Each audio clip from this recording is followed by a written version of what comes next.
چہارہ معصومین علیہ السلام اور جناب سیدہ زینب سلام اللہ علیہا اور مولا غازی عباس کا ذکر شہادت جائز ہے؟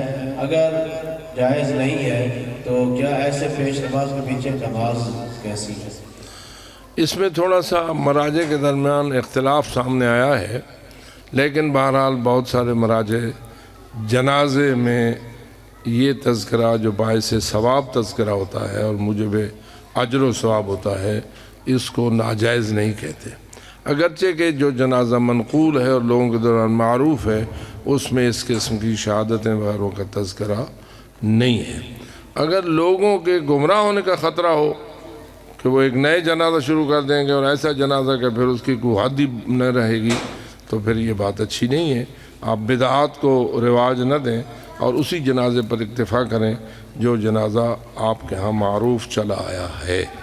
لیکن جہاں تک کبھی کبھی جواز کا تعلق ہے تو بعض ایسے ذکر جو موجب اجر و ثواب ہوتے ہیں وہ نماز جنازہ میں اس طرح ممنوع نہیں ہے جس طرح نماز فریضہ میں ممنوع ہے۔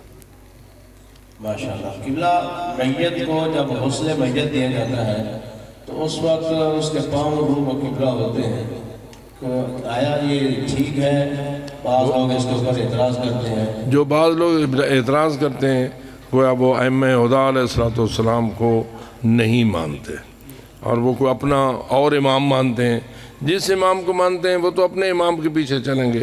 ہمارے جو 12 ائمہ ہدیٰ علیہ السلام ہیں فقہ جعفری کے حوالے سے، ان کی طرف سے واجب ہے کہ آپ کا بوقت غسل انداز یہ ہونا چاہیے کہ آپ کا سر تھوڑا سا اونچا ہو اور پاؤں کا تلوہ جو ہے وہ قبلے کی طرف ہو۔ اس سے مراد کوئی خانہ کعبہ کی توہین نہیں ہے بلکہ اپنے معصومین کے فرامین کی تابعداری ہے، اور اگر کوئی ایسا نہیں کرے گا جان بوجھ کر تو اس کا غسل ہی صحیح نہیں ہوگا۔ نعرہ حیدری۔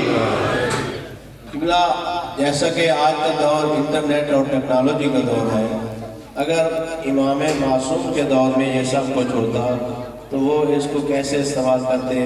دین کی ترویج اور نشر و اشاعت کے لیے یہ جو ہے انٹرنیٹ استعمال کرتے۔ عرض یہ ہے کہ ہر کام جو بھی ہو جائے، آج انٹرنیٹ ہے اور کل نہ تھا، اور آگے کوئی اس سے بھی مزید ترقی یافتہ قسم کی چیز وجود میں آ جائے، تو اصل حکم یہ ہے حلال کے لیے استعمال کرنا حلال، حرام کے لیے استعمال کرنا حرام، جائز کے لیے استعمال کرنا جائز اور ناجائز کے لیے استعمال کرنا ناجائز۔ اور یہ باتیں ہم نے کہاں سے لی ہیں؟ ائمہ ہدیٰ علیہ السلام سے لی ہیں۔ انہوں نے ہمیں یہ ضابطے دیے ہیں، انہوں نے ہمیں یہ فارمولے دیے ہیں۔ زمانے میں تبدیلیاں تو آتی رہی ہیں اور آتی رہیں گی، تو تبدیلیوں کے ساتھ شریعت تبدیل نہیں ہوتی۔ شریعت نے ہمیں بنیادی اصول دے دیے ہیں، ہم پر واجب ہے کہ ہم زمانہ جتنی بھی تغییر و تبدل کا شکار ہوتا رہے، ہم ان اصولوں پر پکے رہیں جو ہمیں ہمارے معصومین نے عطا فرمایا۔ یا قبلہ ایک لڑکی نے والدین کی پسند پر شادی کی ہے لیکن وہ کامیاب نہیں ہو سکی، طلاق ہو گئی ہے، اب وہ غیر قوم میں شادی کرنا چاہتی ہے اور ماں باپ اس کے راضی نہیں ہیں۔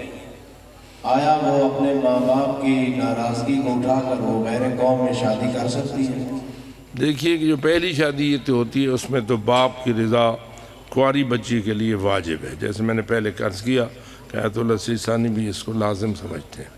لیکن جب پہلی شادی ہو گئی اور اب وہ کنواری نہ رہی، اب وہ ہو گئی غیر کنواری، سیبہ جسے ہم عربی زبان میں کہتے ہیں، وہ ہو گئی، تو اب وہ اپنے نفس کی خود مالک ہے۔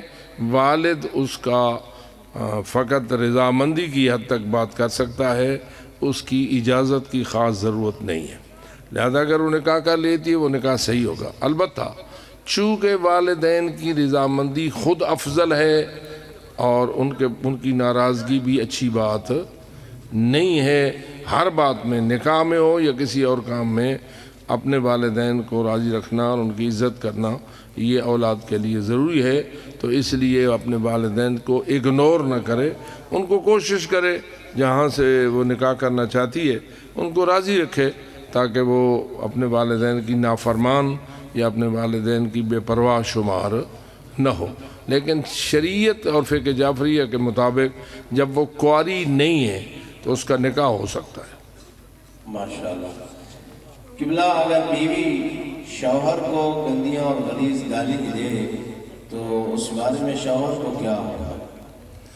دیکھیے کہ گالی دینا تو شوہر تو کیا کسی کو جائز نہیں ہے، اور شوہر تو ماشاءاللہ رسول اکرم نے فرمایا تھا کہ اگر اللہ کے علاوہ کسی اور کا سجدہ جائز ہوتا تو میں بیویوں کو حکم دیتا کہ وہ اپنے شوہروں کا سجدہ کریں۔ اس کا مطلب یہ ہوا کہ شوہر اتنی قابل احترام چیز ہے اور قابل عزت چیز ہے کہ بیویوں کو اپنے شوہروں کا اس حد تک تابعدار اور احترام کرنے والا ہونا چاہیے۔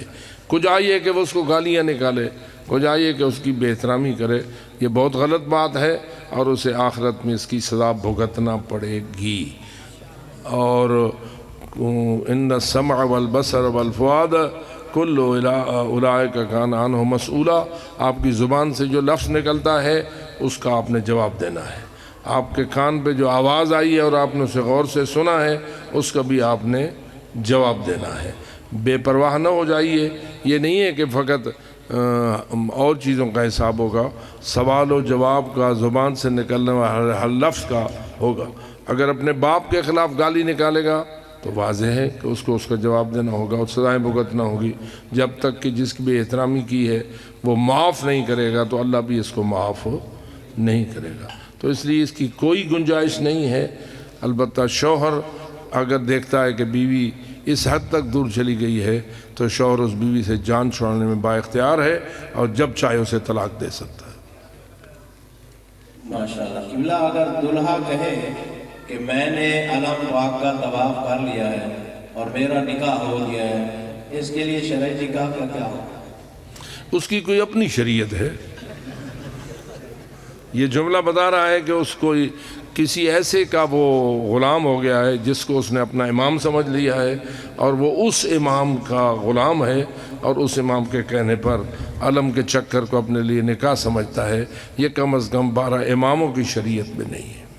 بار محمد و آل محمد صلی اللہ علیہ وسلم۔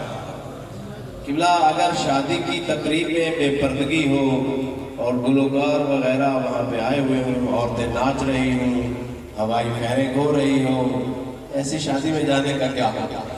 نرا پیرا گناہ ہے۔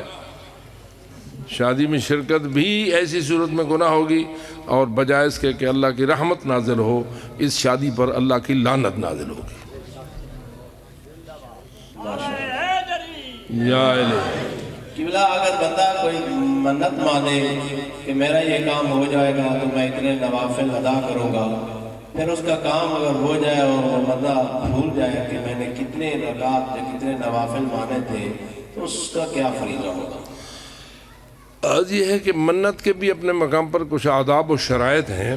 اگر اس نے منت شرعی آداب و شرائط کے مطابق مانی ہے اور ایک شرط کے ساتھ مشروط کیا ہے کہ میرا فلانا کام ہو جائے تو میں اتنی رکعت نماز پڑھوں گا، تو اس کی شرط جب پوری ہو گئی تو منت ادا کرنا اس پہ واجب ہو گئی۔ اب اسے چاہیے کہ اس منت کو ادا کرے۔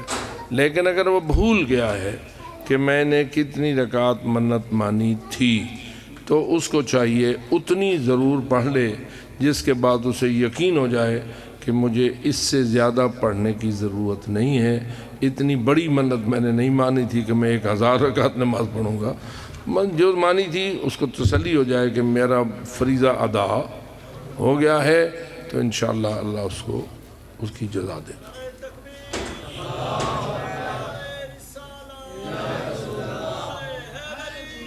یا الہی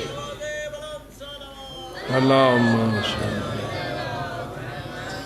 قبلہ ایک سوال ہے، گورنمنٹ کے درخت جو ہوتے ہیں سڑک کے کنارے لگے ہوئے، ان درختوں کو کاٹنا، استعمال کرنا یا ان سے مسواک بنا کر استعمال کرنا جائز ہے شرعی حکم کیا؟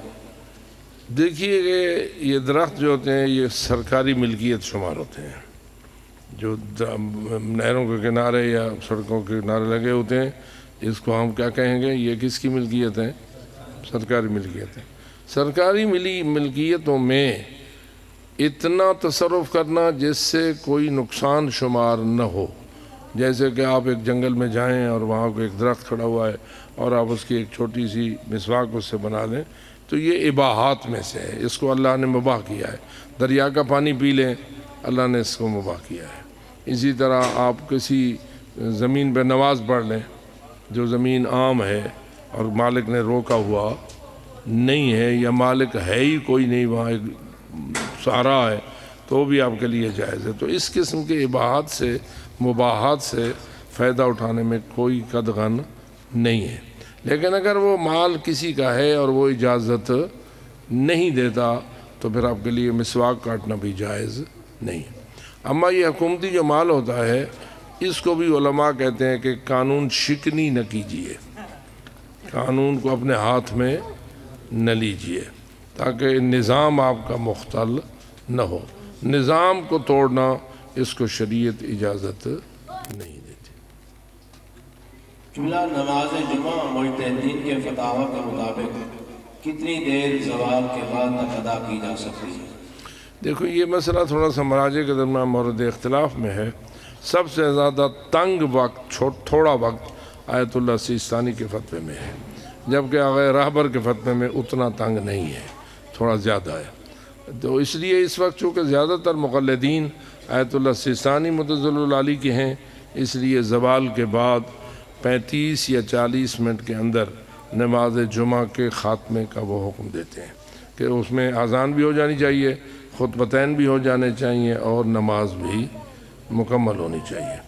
اگر آپ 35-40 منٹ تک نہیں پڑھ سکے یا نہیں پڑھا سکے تو پھر 70 منٹ تک آپ کو پڑھنے کی اجازت ہے، لیکن آپ قربۃ اللہ پڑھیں گے اور اس کے بعد آپ ظہر کو ترک نہیں کریں گے. ظہر بھی ضرور پڑھیں گے اگر آپ نے 70 منٹ کے اندر پڑھی ہے. اور اگر 70 منٹ بھی گزر گئے ہیں اور اس کے بعد آپ نے نماز جمعہ پڑھی ہے تو پھر اس کے بعد آپ کو نماز جمعہ کا ٹائم ختم ہو چکا ہے، اب آپ کو فقط ظہر پڑھنی چاہیے. جمعہ اب اس کا جائز نہیں رہا ہے. تو اس کا مطلب یہ ہوا، یہ ہے آیت اللہ سیستانی کا فتویٰ. لیکن آیت اللہ راہبر اس میں تھوڑی سی وسعت دیتے ہیں اور تقریباً 1 گھنٹے تک وہ نماز جمعہ کے پڑھنے کی اجازت دیتے ہیں. لہذا یہ مسئلہ اپنی اپنی تقلید پر ہے، جس کا انسان مقلد ہے اس کے مطابق نماز پڑھے. سب سے بڑی مشکل اس وقت ہوتی ہے جب پیش نماز صاحب کسی اور کے مقلد ہوتے ہیں اور مقتدی کسی اور کے مقلد ہوتے ہیں. اس وقت پیش نماز صاحب کو یہ چاہیے کہ وہ ایسے انداز سے نماز پڑھائے کہ جو نماز پڑھنے والے آئے ہیں ان کی نماز اشکال سے خالی ہو. تو اس لیے اگر وہ آیت اللہ سیستانی کے فتوے کے مطابق پڑھائیں گے تو آیت اللہ راہبر کے فتوے پر بھی عمل ہو جائے گا، کیونکہ ان کی نماز کا وقت ذرا وسیع ہے.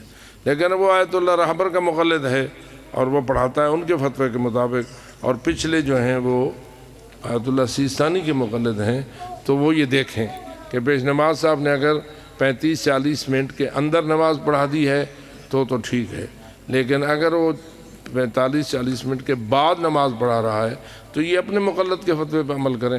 نماز کو پڑھیں قربۃ اللہ اس پیش نماز کے پیچھے، اور ظہر کو ترک نہ کریں. اور میں پہلے کہہ چکا ہوں کہ وہ 70 منٹ تک اس کی اجازت دیتے ہیں. پر محمد و آل محمد صلی اللہ علیہ وسلم. جملہ اگر کسی شہر میں نماز جمعہ زوال کے 1 گھنٹہ کے اندر ختم ہو اور پیش نماز فوراً نماز عصر کی اقامت کہہ دے، نماز جمعہ کے فوراً بعد نماز عصر کی اقامت کہہ دے، تو اس کے بارے میں کیا ہوتا ہے؟ دیکھیے کہ اگر وہ پڑھتا ہے اور پیچھے جو پڑھنے والا مقتدی ہے، آپ یہ کہنا چاہتے ہیں بظاہر کہ اس نے تو ابھی ظہر پڑھنی تھی، مقتدی نے ظہر پڑھنی تھی اور پیش نماز نے جلدی سے نماز عصر کی اقامت کہہ دی، تو مقتدی کے لیے جائز ہے وہ عصر کے پیچھے ظہر کی نیت کر لے. پیش نماز عصر پڑھے گا نا، مقتدی تو ظہر کی نیت کر کے پڑھ سکتا ہے. ظہر پڑھ لے، جب ظہر ختم ہو جائے اس کی عصر ختم ہو جائے گی، اس کی ظہر ختم ہو جائے گی، بعد کو یہ اپنی عصر خود پڑھ لے گا.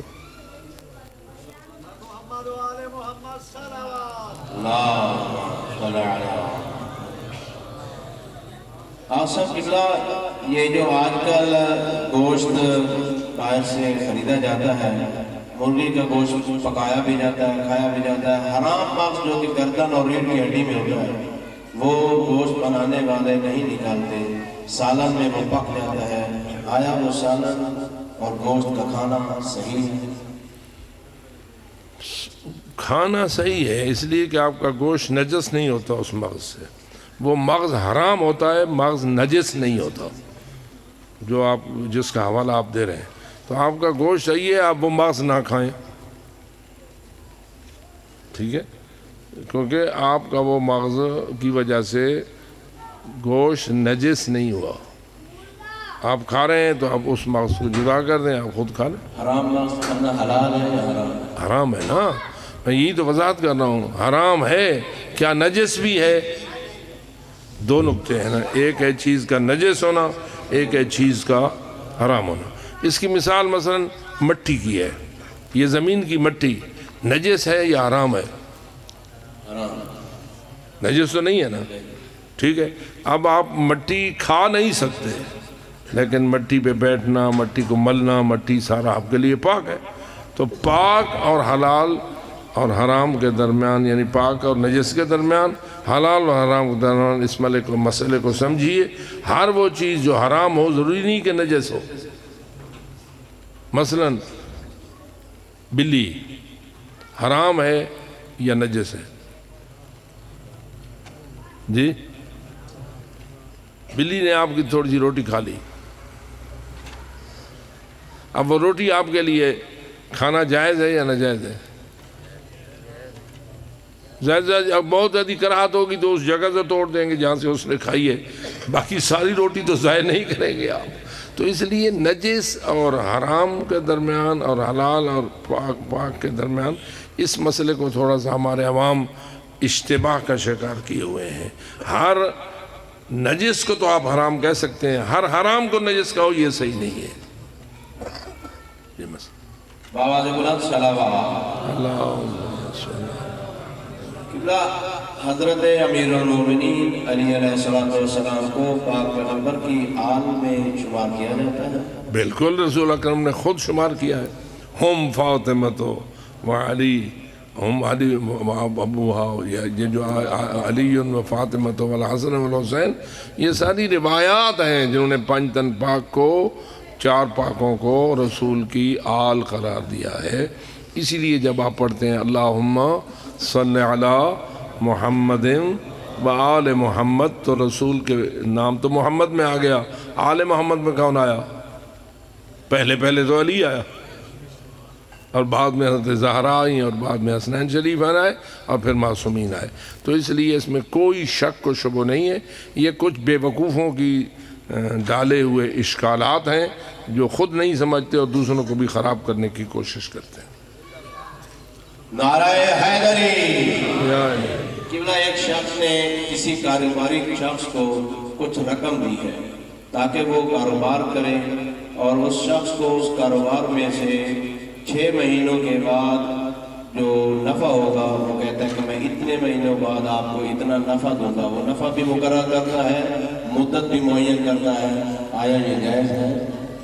اگر اس نفع کو اس نے بطور شرط قرض دینے کے لیے شرط کے طور پر بیان کیا ہے تو پھر یہ سود ہے اور حرام ہے۔ لیکن اگر اس نے کہا ہے ٹھیک ہے جی آپ کاروبار کرو اور مجھے اتنا دے دینا، بعد کو ہم حساب کریں گے اور جو میرا میرا حصہ بنائیں گے یا جو آپ دیں گے میں قبول کر لوں گا، تو اس میں کوئی حرام نہیں ہے۔ بہتر یہی ہوتا ہے کہ کاروبار کے لیے دیں اور انہیں یا تو شراکت بنائیں، باقاعدہ حصہ بنائیں، بھئی جتنا میرا حصہ ہے اتنا میرا نفع ہے، جتنا میرا حصہ ہے اتنا میرا نقصان میں بھی حصہ ہے۔ اچھا صحیح طریقہ تو یہ ہے۔ لیکن اگر اس کو وکیل بنا دیتا ہے اور کہتا ہے میں تجھے دے رہا ہوں تم اس سے کاروبار کرو، کچھ نہ کچھ مجھے بھی دے دیا کرو، اور وہ اسے دے دیتا ہے اور یہ اسے لے لیتا ہے، تو یہ کوئی حرام نہیں ہے۔ لیکن اگر شرط لگائی ہے کہ اتنا نفع دو گے تو میں قرضہ دیتا ہوں، نہیں تو نہیں دیتا ہوں، یہ ٹھیک نہیں۔ قبلہ ایک شخص ہے تو کہتا ہے کہ میرا نکاح ایک مرتبہ ہوا ہے اہل سنت والا، اور دوسرا نکاح گھر میں ہوا ہے تشیع والا، یعنی ایک ہی بندے کا 2 مرتبہ نکاح ہو سکتا ہے؟ جی ہاں، ایسا ہو سکتا ہے کہ پہلے سنیوں والا اور پھر شیعہ والا۔ یعنی اس کا عقد ہوا ہے پہلے سنی لڑکی کے ساتھ، انہوں نے سنی عقد، کوئی حرج نہیں ہے، ایک ہی مرد کا ایک ہی عورت کے ساتھ 2 مرتبہ نہیں 10 مرتبہ بھی نکاح ہو سکتا ہے۔ بار محمد وآل محمد صلوات۔ برحمت جناب سیدہ کائنات فاطمہ الزہرا شفیع روز جزا بلند تر صلوات۔ قبلہ ایک سوال ہے کہ خلافت کے دور میں سادات پر اس قدر ظلم ہوئے، گھروں پر بھی حملے ہوئے، تو حضرت امیر المومنین علی ابن ابی طالب علیہ السلام نے ان حالات میں خلافتوں کے دور میں بھی ایسی خاموشی کیوں اختیار فرمائی، مزاحمت کیوں نہ فرمائی؟ آپ کو مسلمان رکھنے کے لیے دین اسلام کی بقا یہ سب سے زیادہ اہم ہے ائمہ کی نگاہ۔ ایسا نہ ہو کہ دین جو ہے وہ از بیخ و بنی ختم ہو جائے اور پھر آئندہ نسلیں جو ہے وہ دین سے مکمل طور پر محروم ہو جائے۔ اس پہ آپ غور کریں۔ امیر المومنین جو ہے وہ شجاعت اس کو کہتے ہیں جو دین کی بقا کے لیے مفید ہو۔ شجاعت اپنے جذبات کو ٹھنڈا کرنے کا نام نہیں ہے، شجاعت ایک ہدف رکھتی ہے، اور وہ ہدف یہی تھا کہ حضرت امیر المومنین سمجھتے تھے کہ اگر اس وقت میں خون ریزی کا راستہ اختیار کروں گا تو اسلام میں اقتدار کے لیے خون ریزی جائز ہو جائے گی، اور لوگ ہمیشہ خون ریزی کر کے اقتدار لیں گے اور کہیں گے کہ یہ علی کی سنت ہے، پھر یہ جتنے ماشاءاللہ نافذ ہوئے ہیں وہ آپ کے نزدیک اس کی کوئی قباحت نہیں ہوگی۔ تو اس لیے علی علیہ السلام کے یا تو اعتماد کیجئے، علی علیہ السلام جو کرتے ہیں وہ حق کرتے ہیں، جو کرتے ہیں جیسے رسول اکرم کرتے ہیں وہ حق کرتے ہیں، اور آپ رسول کے کسی اقدام کی تحلیل و تجزیے کی طرف نہیں آتے، ایسا کیوں کیا اور ویسا کیوں کیا اور ویسا کیوں کیا۔ آپ نے کبھی جنگیں کیں، کبھی صلحیں کیں، کبھی جنگ سے پیچھے ہٹے، کبھی جنگ میں آگے بڑھے، تو آپ رسول اکرم کے اقدامات پر پورا اعتماد کرتے ہیں یا ان پہ بھی تحلیل و تجزیے کا تیر چلاتے ہیں؟ اعتماد کرتے ہیں۔ مثلا حضرت نے مباہلہ کا انداز کیا اپنایا، غدیر کا انداز کیسے اپنایا، بدر و احد کو کیسے اپنایا، اور کس طرح حدیبیہ میں صلح کر لی، اور کس طرح حضرت نے مختلف انداز اختیار کر کے آپ کے دین کو آپ تک پہنچایا۔ تو یہ جیسے رسول اکرم نے جو کیا وہ 100% صحیح تھا، ہمارا ایمان یہ ہے کہ علی نے بھی جو کچھ کیا وہی 100% صحیح تھا۔ اور اسی حدیث کو بھی سامنے رکھ لیجئے، وہی کافی ہے کہ علی منی کالرأس من الجسد، رسول اکرم فرماتے ہیں علی کا مقام مجھ سے وہ ہے جو سر کا بدن سے ہوتا ہے۔ پر محمد وآل محمد صلوات۔ وقت کافی ہو چکا ہے، تقریباً 1 گھنٹے سے بھی زیادہ ہو گیا ہے، ہم قبلہ و کعبہ کو زیادہ دیر زحمت نہ دیں۔ بس ایک آخری سوال ہے، وہ یہ کہ قبلہ دیکھنے میں آیا ہے کہ مجتہدین آپس میں کافی اختلافات ہیں کہ ایک زنجیر زنی کو مجتہد جائز قرار دیتا ہے تو دوسرا مجتہد اسے حرام قرار دیتا ہے، اسی طرح شہادت ثالثہ کے بارے میں بھی ہے، تو ایسے حالات میں مومن کیا کرتے ہیں؟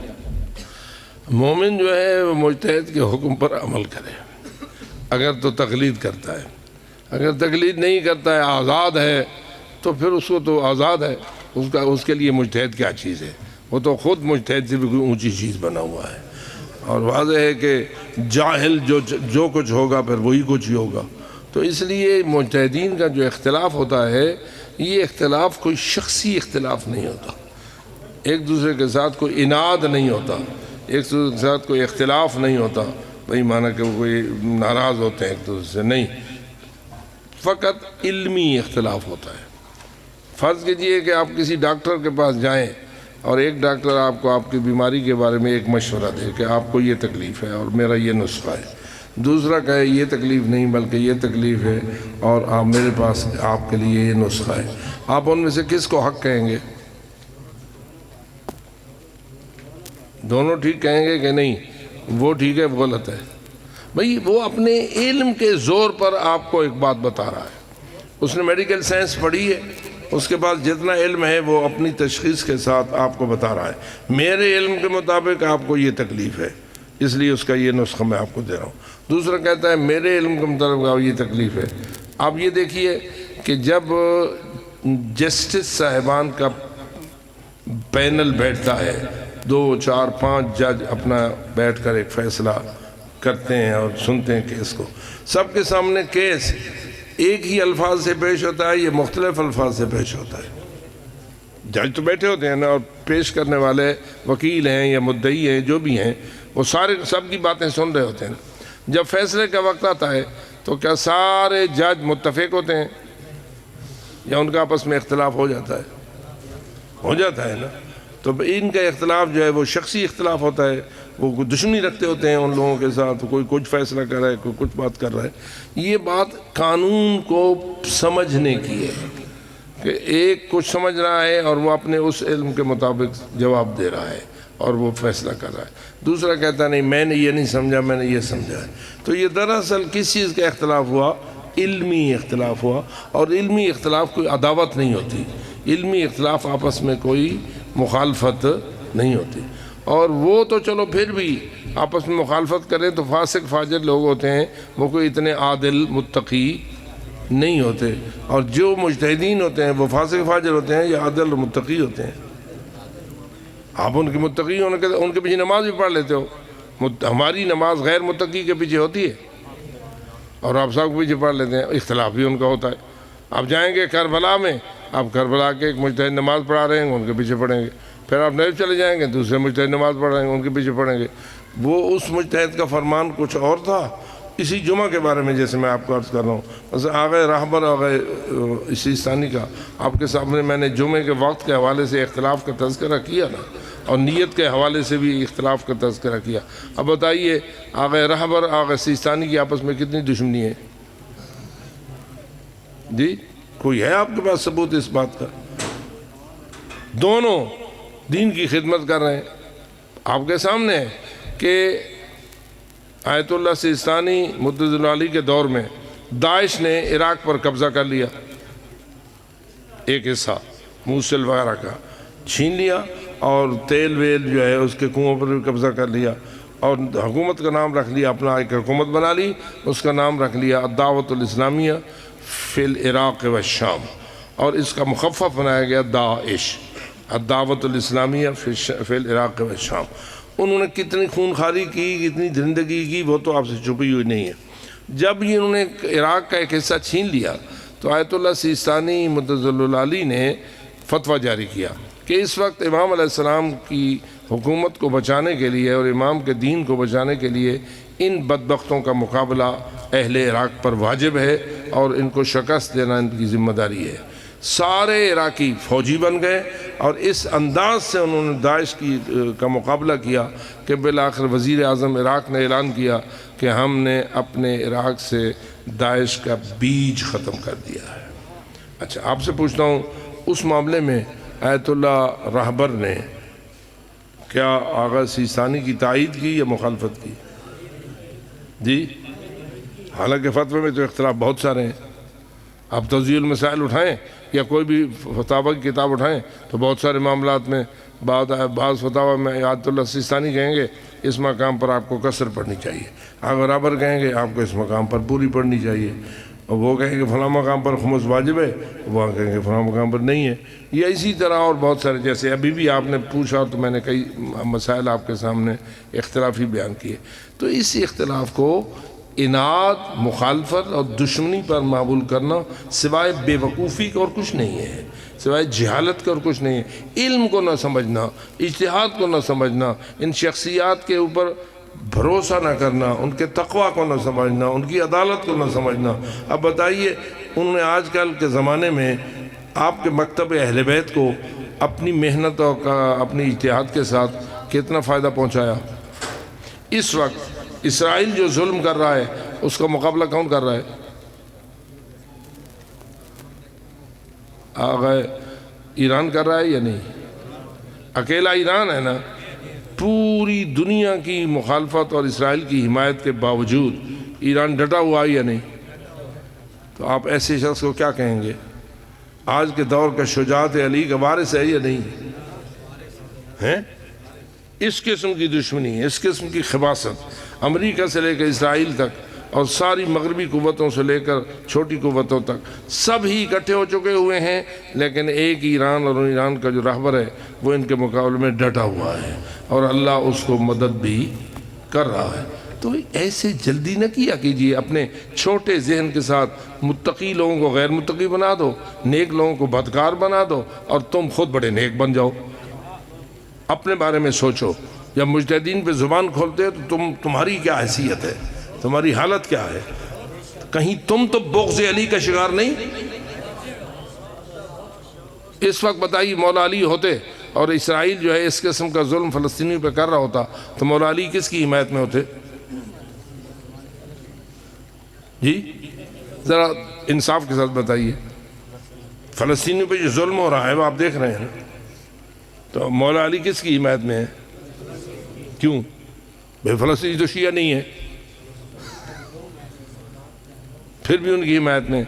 یہی وہ وصیت تھی جو حضرت امیر المومنین نے اپنی وفات سے پہلے اپنی وصیت میں کی تھی، اے میرے حسنین بیٹو، کونا للظالم خصماً وللمظلوم عونا، جب تک زندہ رہنا ظالم کے دشمن رہنا، مظلوم کے حامی رہنا۔ اس میں یہ شرط نہیں لگائی کہ ظالم اگر کوئی غیر ہو تو اس کے دشمن رہنا، اپنا بھی اگر ظالم ہو جائے تو اس کے دشمن رہنا، اور مظلوم خواہ غیر ہو اس کی حمایت کرنا، کافر بھی اگر مظلوم ہو تو اس کی حمایت کرنا۔ مثلا آپ دیکھیں کہ کتے پہ ظلم ہو رہا ہے، آپ کیا کریں گے؟ ظالم کی مخالفت کریں گے یا کتے کو دیکھ کر کہیں گے کتا ظلم ہو رہا ہے تو ہوتا رہے؟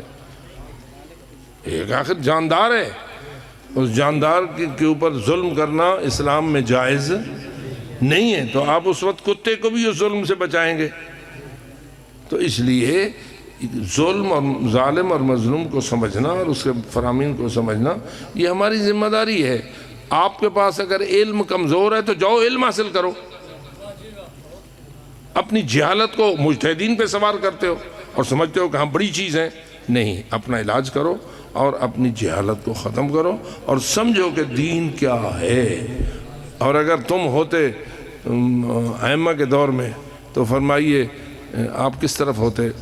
جب ایک طرف کچھ لوگ تھے اور ایک طرف مولا علی تھے،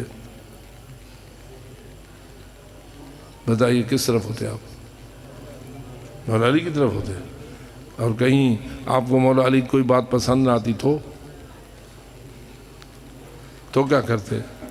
تو بھی آپ کو مولا علی کی تابعداری کرنی چاہیے تھی یا نہیں؟ واقعہ تحکیم آپ کو نہیں بھولنا چاہیے۔ جنگ صفین میں لوگوں نے مولا علی کے اوپر تلواریں نکال دیں، تو وہ لوگ قرآن اٹھائے ہوئے ہیں، ہم کیوں لڑیں؟ یہ واقعہ آپ کو یاد ہے؟ شام والوں نے قرآن اٹھائے ہوئے تھے اور حضرت علی علیہ السلام کہہ رہے تھے کہ یہ دھوکہ ہے، قرآن اٹھا کر یہ لوگ کیا کر رہے ہیں؟ دھوکہ دے رہے ہیں۔ ان لوگوں نے کہا ہم تو قرآن کے ساتھ جنگ نہیں کرتے، آپ ہوتے آپ کیا کرتے؟ بتائیے، قرآن کے ساتھ علی کے کہنے پہ جنگ کرتے یا نہ کرتے؟ تو کیا آپ کی قرآن کے خلاف جنگ ہوتی؟ جب علی کے کہنے پر قرآن اٹھانے والوں کے خلاف آپ جنگ کرتے تو آپ کی جنگ قرآن کے خلاف ہوتی یا قرآن کی حمایت میں ہوتی؟ کیوں؟ کہ علی نے فرما دیا علی مع القرآن والقرآن مع علی۔ لیکن کتنے لاکھوں لوگ تھے جن کے ساتھ جنگ نہروان ہوئی؟ 10,000 کے نفر اکٹھے تھے امیر المومنین کے مقابلے میں، بہت سمجھایا، میں نے کوئی غلطی نہیں کی، میں نے ٹھیک کیا ہے، تم انسان بنو، ٹھیک بن جاؤ۔ نہیں مانے، جنگ پہ تل گئے۔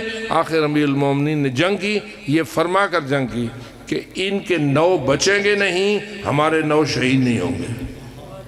اور جنگ نہروان میں پھر ایسا ہی ہوا۔ اور یہ وہ لوگ تھے جو پہلے علی کے لیے جنگ کرتے رہے تھے، علی کے حامی بن کر۔ تاریخ کو نہیں سمجھتے ہو، علم نہیں رکھتے ہو تو زبان بند رکھو، کم از کم بند تو کر سکتے ہو۔ اتنے فن خان تو نہ بن جاؤ کہ جو جاہل ہو وہ جس میں مرضی آئے زبان کھولے اور اعتراض کرے اور کہے کہ میں بڑی چیز ہوں۔ اس لیے اپنے جمیں تو سرائے کی جاتے تھانتے رہو، جو کچھ ہو وہ کچھ بنو۔ بآواز بلند صلوات۔ قبلہ و کعبہ کی صحت و سلامتی کے لیے بآواز بلند صلوات۔ کافی وقت گزر چکا ہے، ہمیں احساس ہے قبلہ و کعبہ کی صحت کا۔ خداوند متعال ان کا سایہ ہمارے سروں پہ سلامت فرمائے۔ اللہ آپ سب کی حفاظت فرمائے، آپ سب کو ترقی عطا فرمائے، علم کی دنیا میں آپ کو ترقی عطا فرمائے، عمل کی دنیا میں آپ کو ترقی عطا فرمائے، اور کمالات کی دنیا میں آپ کو ترقی عطا فرمائے۔ خداوند منان آپ کو اپنے دین و ایمان میں مزید معراج نصیب فرمائے، اور ہر قسم کی کمزوری کا علاج کرنے کی توفیق بخشے، اور صراط مستقیم پر گامزن رہنے کی توفیق بخشے، اور ہماری اس دعا کو قبول فرمائے۔ اہدنا الصراط المستقیم صراط الذین انعمت علیہم غیر المغضوب علیہم ولا الضالین۔ قبولیت دعا کے لیے بآواز بلند صلوات۔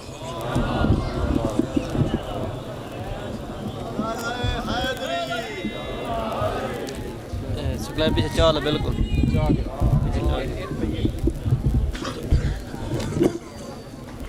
مومنین کرام جو باہر سے تشریف فرما ہے، دور دراز سے آئے ہوئے تمام مہمانوں کے لیے یہاں پہ رہائش کا بہترین انتظام ہے، یہیں پہ تشریف رکھیں اور انشاءاللہ ان کو بستر بھی فراہم کیا جائے گا۔ تمام مہمانان گرامی جو دور دراز سے یہاں پر تشریف لائے ان کے لیے یہاں پہ بستر کا